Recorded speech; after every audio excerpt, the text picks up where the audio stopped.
여러분은 매일 아침 또는 저녁 샤워기 앞에 서서 무심코 온도 조절 손잡이를 돌리고 있을 겁니다.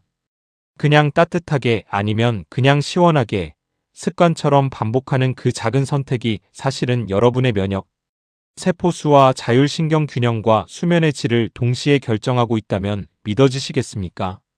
오늘 이 영상은 단순히 어떤 물이 더 좋냐고 묻는 이야기가 아닙니다. 특히 60대 이상 시니어에게 목욕 온도는 심장 돌연사와 면역 붕괴와 인지, 기능 저하를 막는 마지막 방어선이 될 수 있다는 이야기입니다. 끝까지 집중해 주세요. 먼저 우리 몸이 나이 들수록 면역력이 얼마나 심각하게 무너지는지부터 알아야 합니다. 면역학에서는 이 현상을 면역 노화라고 부릅니다. 나이가 들면 NK세포 즉 자연살해 세포의 숫자와 기능이 눈에 띄게 줄어듭니다. NK세포는 바이러스에 감염된 세포와 암세포를 직접 찾아가 파괴하는 면역 최전선 병사입니다. 관련 학술지에 발표된 종단 연구에 따르면 NK세포의 세포독성 능력은 나이와 함께 지속적으로 감소하며 이것이 노년기 암 발생 위험 증가와 직결된다는 것이 밝혀져 있습니다. 동시에 T림프구의 신호 전달 능력이 떨어지고 인터루킨이라는 면역 신호 물질의 균형이 깨지면서 염증이 만성적으로 지속되는 이른바 염증 노화 상태에 빠집니다. 이 상태가 지속되면 폐렴, 독감, 심혈관 질환, 인지 기능 저하가 모두 동시에 가속됩니다. 그렇다면 목욕 온도가 이 면역 노화와 대체 무슨 관계가 있을까요? 놀랍게도 매우 직접적이고 즉각적인 관계가 있습니다. 물의 온도는 피부 수용체를 통해 자율신경계를 즉시 자극합니다. 차가운 물은 교감신경을 활성화하고 따뜻한 물은 부교감신경을 활성화합니다. 이 두 신경이 서로 균형 있게 활성화되는 것이 바로 면역세포 생산과 조절의 핵심 스위치입니다. 연세대 의과대학 재활의학과 연구에서도 찬물 목욕은 교감신경을, 더운 물, 목욕은 부교감신경을 활성화한다는 것이 확인되었습니다. 교감신경과 부교감신경의 리듬이 교대로 활성화될 때 자율신경계의 균형이 잡히고 이것이 면역세포의 순환과 활성을 최대화합니다. 매일 한쪽 신경만 일방적으로 자극하면 균형이 깨집니다. 찬물 샤워의 과학적 효과부터 먼저 살펴보겠습니다. 세계적으로 가장 많이 인용되는 연구 중 하나는 네덜란드에서 3,000명 이상을 대상으로 진행된 대규모 임상시험입니다. 참가자들을 세 그룹으로 나누어 한 그룹은 따뜻한 물만 사용하고 다른 두 그룹은 따뜻한 물로 샤워를 마친 뒤 각각 30초, 60초, 90초 동안 찬물을 추가했습니다. 30일간의 실험 결과 찬물 샤워를 한 그룹은 그렇지 않은 그룹보다 질병으로 인한 결근 비율이 29% 줄어들었습니다. 감기와 독감 증상을 포함한 주관적 건강 악화 일수도 유의미하게 감소했습니다. 단 30초의 찬물이 병가를 29% 줄였다는 것은 단순한 우연이 아닙니다. 찬물이 면역에 미치는 기전은 세 가지 경로로 설명됩니다. 첫 번째는 백혈구 증가입니다. 영국에서 진행된 연구에서 매일 찬물 샤워를 한 사람들에게서 질병과 싸우는 백혈구 수가 유의미하게 증가했습니다. 이 중 NK세포의 수와 활성도 함께 높아진다는 것이 확인되었습니다. 차가운 물에 의한 열 충격이 일종의 면역 훈련 신호로 작동하는 것입니다. 두 번째는 노르에피네프린 급증입니다. 찬물 노출은 뇌에서 노르에피네프린을 200에서 300%까지 급격히 상승시킵니다. 노르에피네프린은 주의력과 집중력을 높이는 신경전달 물질이기도 하지만 동시에 면역세포의 활동을 조절하고 만성염증을 억제하는 역할도 합니다. 세 번째는 갈색지방 활성화입니다. 찬물 노출은 갈색지방 조직을 활성화해서 열 생성을 위한 대사연소를 촉진합니다. 이 과정에서 에너지 소비가 증가하고 인슐린 감수성이 개선되며 대사 노화를 늦추는 효과가 있습니다. 그렇다면 따뜻한 물 샤워 또는 목욕은 어떨까요? 따뜻한 물의 효과는 찬물과는 완전히 다른 방향으로 작동합니다.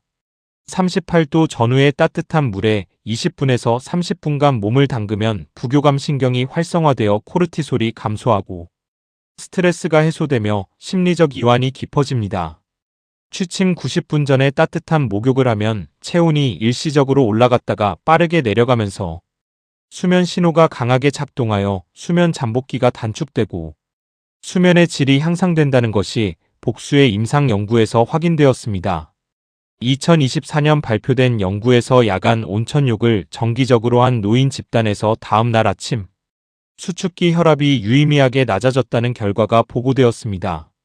규칙적인 온수 목욕이 혈관 확장을 통해 혈압을 낮추고 인슐린 감수성을 개선하며 혈당 조절을 강화하고 염증을 줄인다는 것도 다수의 연구가 지지하고 있습니다. 또한 2018년에 발표된 무작위 대조 연구에서 욕조에 몸을 담그는 침수 목욕이 샤워만 하는 것보다 신체적, 정신적 건강 모두에서 더 유익하다는 결과가 나왔습니다.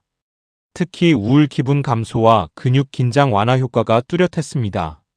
시니어에게 수면 장애와 만성 근육통이 얼마나 흔한지를 생각하면 이 결과는 매우 중요한 의미를 가집니다.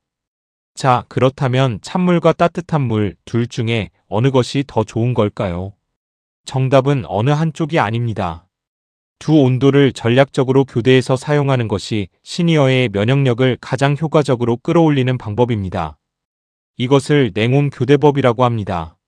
냉온 교대 샤워는 따뜻한 물로 혈관을 확장시키고 찬물로 수축시키기를 반복함으로써 혈관벽의 탄력을 강화하고 혈액순환을 펌프처럼 밀어붙이며 자율신경계의 교감과 부교감 양쪽을 교대로 활성화해서 균형을 회복시킵니다. 자율신경 균형이 잡히면 면역세포의 생산과 순환이 최적화되고 이것이 곧 면역력 향상으로 이어집니다. 냉온 교대 수치료가 면역체계의 체액성 면역과 세포성 면역 모두를 향상시킨다는 임상 데이터가 학술지에 보고되어 있습니다. 구체적으로는 항체인 인터루킨2와 인터루킨4의 상향 조절이 확인되었습니다. 이제 7일 실천 플랜을 알려드리겠습니다. 과학적 근거에 기반하여 시니어 여러분이 안전하고 효과적으로 실천할 수 있는 구체적인 방법입니다. 1일과 2일은 준비 단계입니다. 지금까지 본인의 목욕 습관을 기록해봅니다. 물 온도를 몇 도로 사용했는지, 얼마나 오래 샤워했는지, 어떤 시간대에 주로 씻었는지 파악합니다. 이 이틀 동안은 평소 방식을 유지하되 목욕 후 몸 상태와 수면 질을 관찰해 기준선을 만들어둡니다. 목욕 전 혈압이 높거나 심혈관 질환이 있다면 반드시 담당 의사와 상의한 뒤 다음 단계로 이동하십시오. 3일과 4일은 온수 루틴 정착의 날입니다. 취침 90분 전에 37도에서 38도 사이의 따뜻한 물로 15분에서 20분간 샤워 또는 반신욕을 합니다. 목욕을 마친 후 욕실 밖의 온도 차이가 너무 크지 않도록 욕실 환기를 충분히 하고 천천히 몸을 닦으며 체온을 서서히 안정시킵니다. 잠자기 직전에 샤워하면 오히려 체온이 올라가 수면을 방해할 수 있으므로 반드시 90분이라는 여유 시간을 지켜야 합니다. 5일과 6일은 냉온 교대 시작의 날입니다.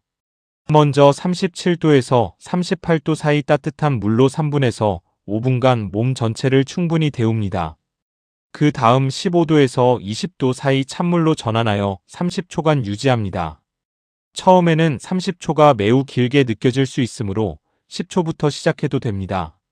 이 온냉 사이클을 2번에서 3번 반복하고 마지막은 반드시 따뜻한 물로 마무리합니다. 시니어에게 찬물로 마무리하는 것은 심장에 갑작스러운 부담을 줄 수 있으므로 항상 따뜻한 물로 마무리하는 것이 원칙입니다. 7일은 통합과 점검의 날입니다. 지난 일주일간 수면의 질이 달라졌는지, 아침에 일어났을 때 몸이 더 가뿐한지, 피로 회복이 빨라진 느낌이 드는지 꼼꼼히 점검합니다. 이 루틴이 자신에게 맞는다고 느껴진다면 냉온 교대 사이클의 찬물 시간을 30초에서 60초로 늘려가는 것을 목표로 설정합니다. 이 실천 플랜을 실행하면서 반드시 지켜야 하는 안전 수칙이 있습니다. 시니어에게 목욕은 건강 도구이기도 하지만 주의하지 않으면 위험한 환경이 될 수 있기 때문입니다. 겨울철 욕실 사망 사고의 가장 큰 원인 중 하나가 바로 온도 충격입니다.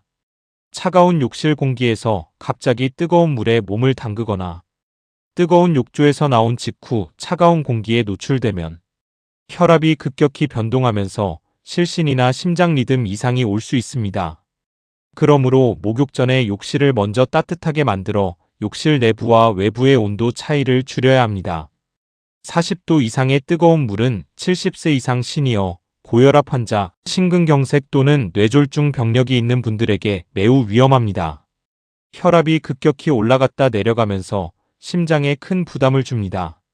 찬물 샤워 역시 고혈압이나 부정맥이 있는 분들에게는 처음부터 강하게 시작하지 말고 미지근한 물에서 서서히 내려가는 방식으로 적응 기간을 충분히 가져야 합니다.